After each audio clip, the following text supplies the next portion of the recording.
The battlefield burns beneath a foreign sun. Screams mix with the clash of bronze and iron. Spears shatter, men fall, and the air tastes of ash and blood. They call it conquest. They call it Alexander's destiny. But for those still breathing, it feels like a curse.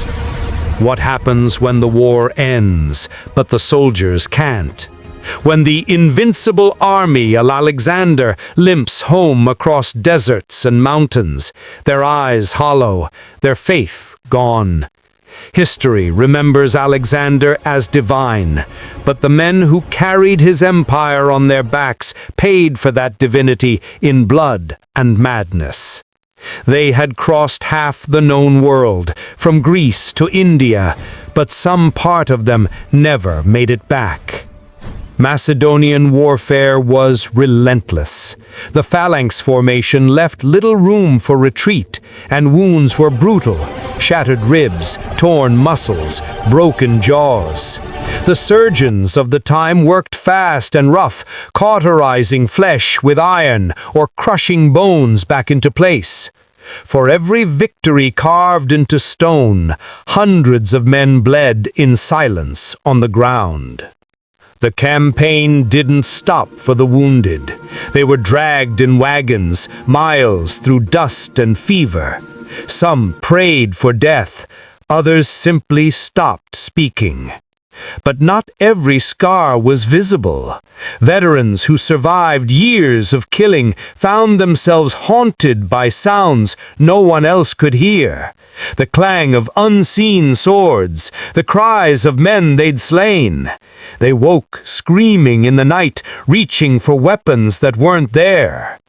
Ancient chroniclers called it the soldier's madness. Modern minds call it trauma. But in Alexander's army, there was no word for it, only shame. When the wars finally ended, many soldiers didn't go home at all. They had forgotten how to live anywhere but in armor. Some turned mercenary, fighting for whoever paid in silver. Others drank themselves into oblivion in foreign taverns. And some walked into the desert and never returned. Their families called them heroes, but their eyes said otherwise. Alexander built cities named after himself, statues that touched the sky. But he never built homes for the broken men who made those dreams possible. There were no pensions, no memorials, just silence. The empire that claimed to unite the world couldn't even heal its own. History glorifies victory. It paints kings in gold and marble. But beneath every triumph lies a graveyard of forgotten soldiers, men who carried the weight of empire, then vanished into dust.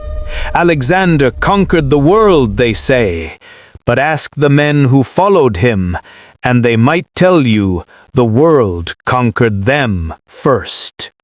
If this story moved you, subscribe, so the voices history forgot can still be heard. Because behind every empire, there are ghosts still waiting to be remembered.